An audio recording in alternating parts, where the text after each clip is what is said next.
Operative Graves reporting in. Researcher, great to see you. Following our last briefing, Chaos Team Gamma 44, Golgotha, has secured the final anomaly designated by WraithNet. Recovery was executed without incident. Extraction was not.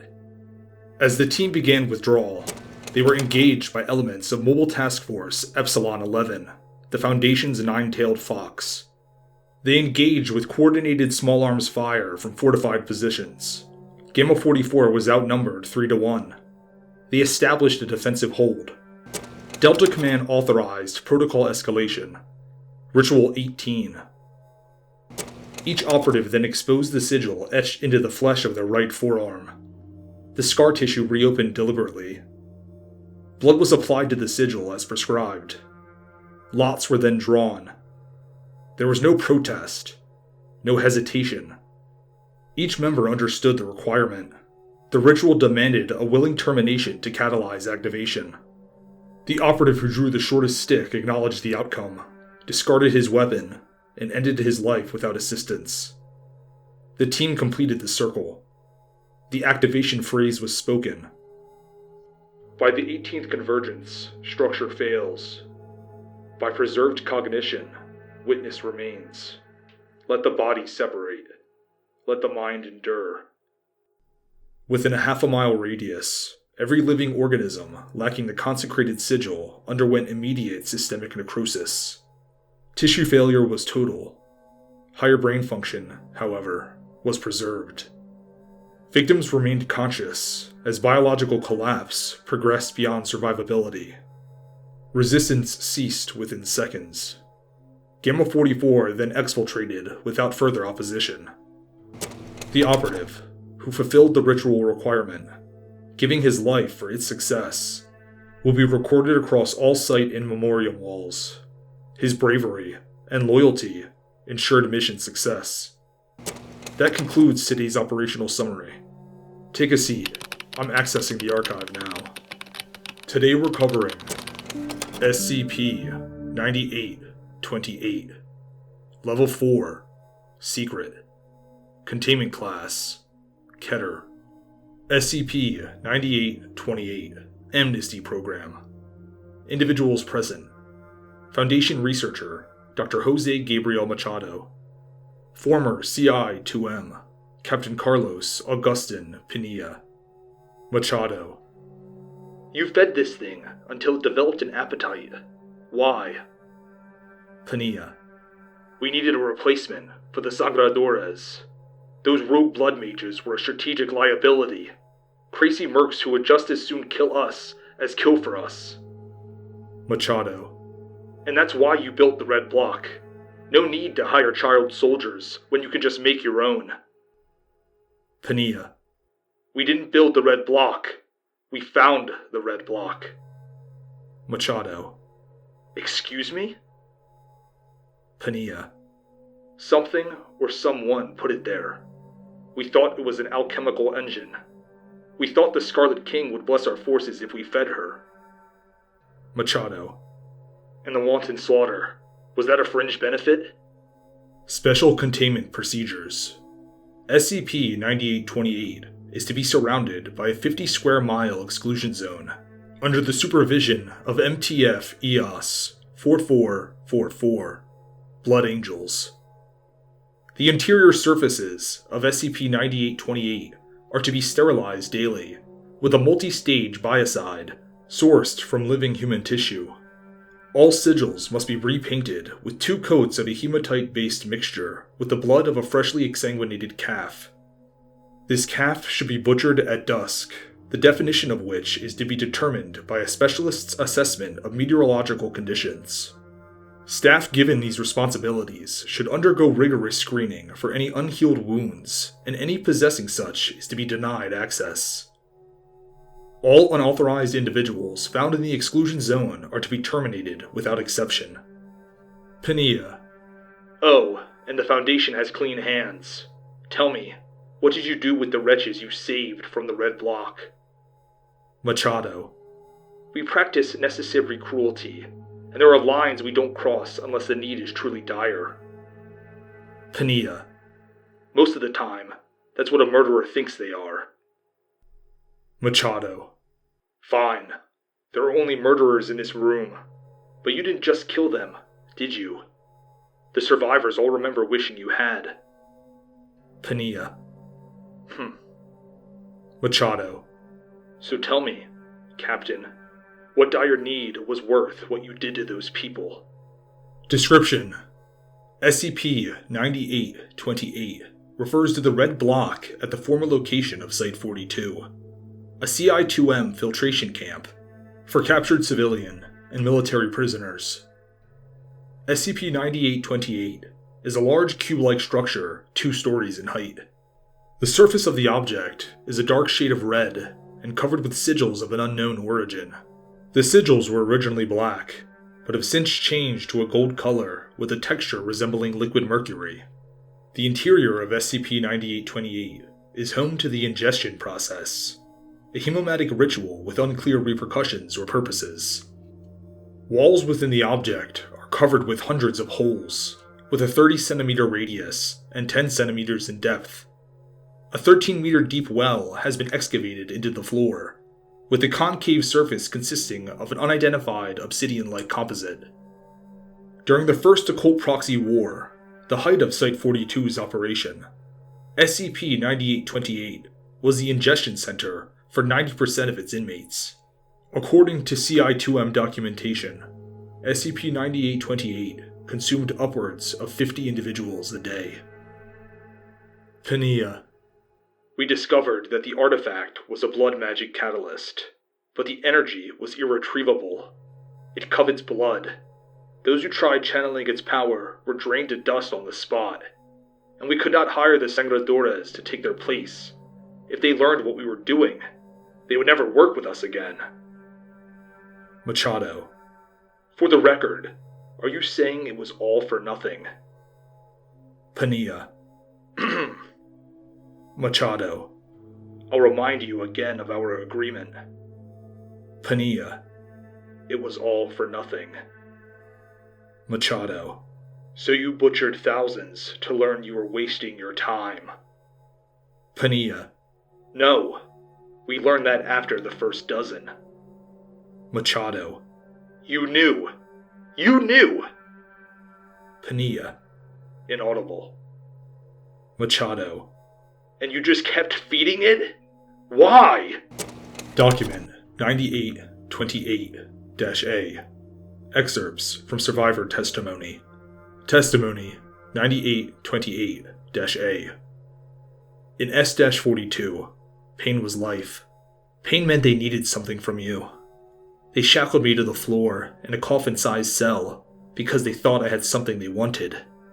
They gave me 2 spoonfuls of rice and a cup of acorn soup every day so I don't die before they wring me dry. They burned me with chemicals and beat me with hoses and shocked me with live wires. I learned how pain could make you wet yourself. They beat me for that, too. They punished interrogators who killed prisoners. One time, my interrogator made my gums bleed while breaking my jaw. They had him flogged on the spot. It was a waste of blood, they said. It was a loss of mastery. Eventually, my neighbors were taken away. Some let themselves be taken. Others fought and were broken in front of me with fists and iron bars. Either way, they left the prison limp. When my pain stopped, it was only for a doctor to mark my arteries with a cold marker before they dragged me into the red block. When I saw what awaited me, I begged to go back to the torture. Pain was life. Lucia Montalvan, SCP-9828 Survivor. Testimony 9828-B. You could smell red block miles away. Just before we were separated, my sister was complaining the air tasted like sucking a greasy coin. It smelled sweet and earthy to me. If you led a peaceful life, you wouldn't even know what you were smelling. It was blood. It was all from Red Block. Nowhere else. Not a drop could be found outside of Red Block, but the air was thick with it. The land bowed under the sanguine condensation of dozens of dead and dying a day. The stone of the Red Block bled and breathed. Let there be light, the the guard next to me shouted.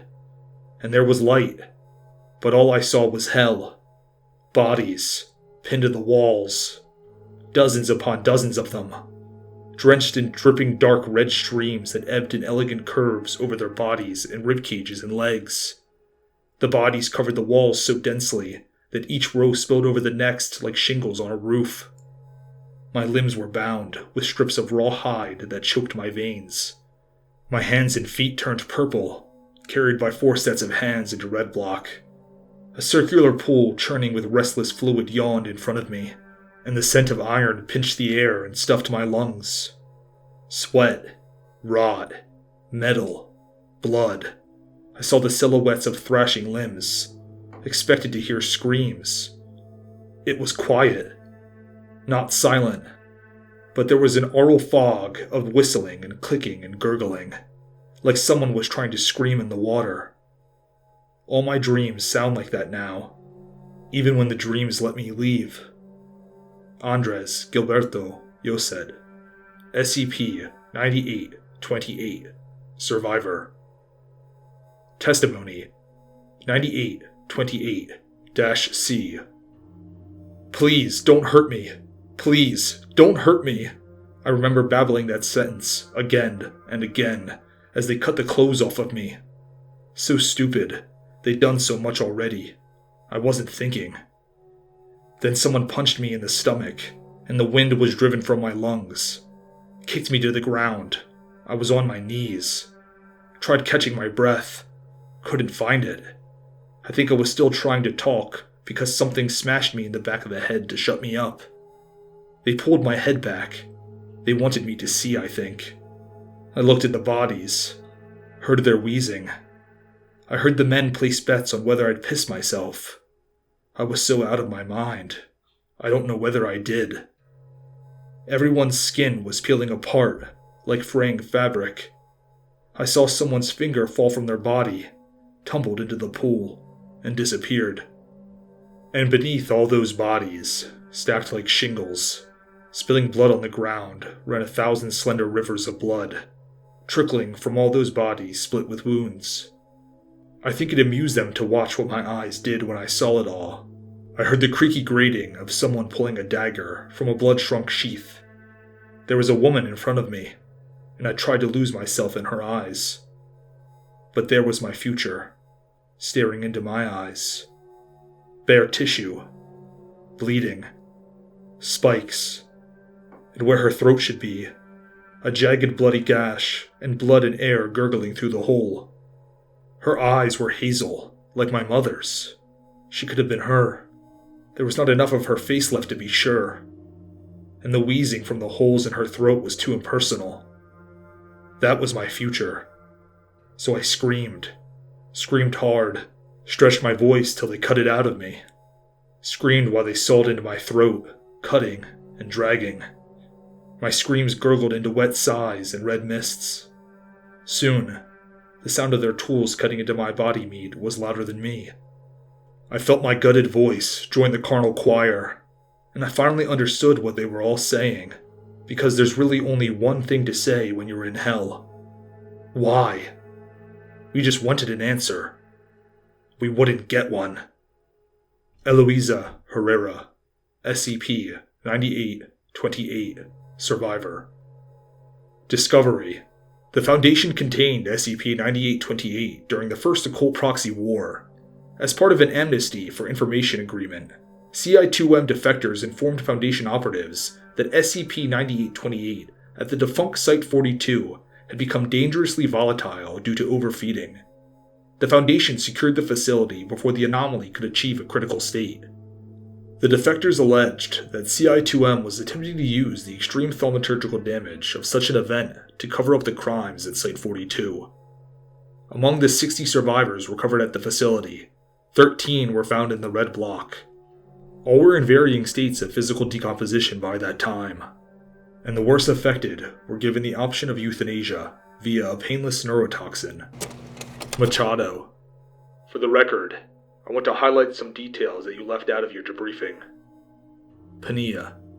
I already told you. Machado. In plain Spanish. Pania.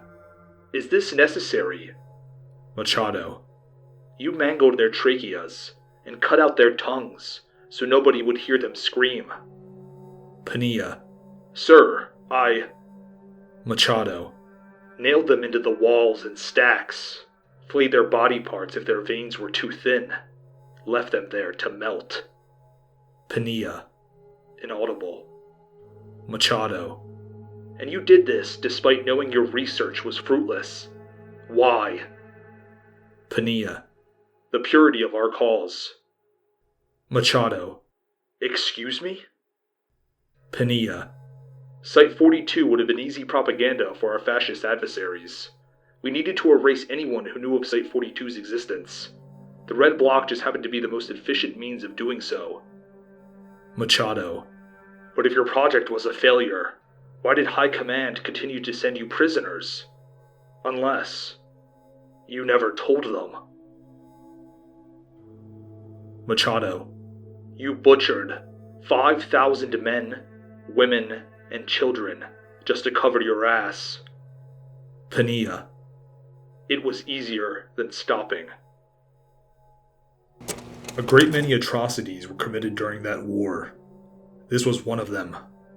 Pinilla's cell acted in direct violation of Delta Command's standing directives. Their actions were neither sanctioned nor strategic. Even by insurgency standards, what they attempted was reckless and unforgivable. Collaboration with the Foundation sealed their fate. Pinilla and his unit were apprehended. They were tried before a closed insurgency tribunal and found guilty of treason, operational compromise, and ideological deviation. Sentence was carried out immediately. Death by ontological separation. They were excised from baseline reality. As for Anomaly 9828, its recent developments suggest escalation potential beyond previous projections.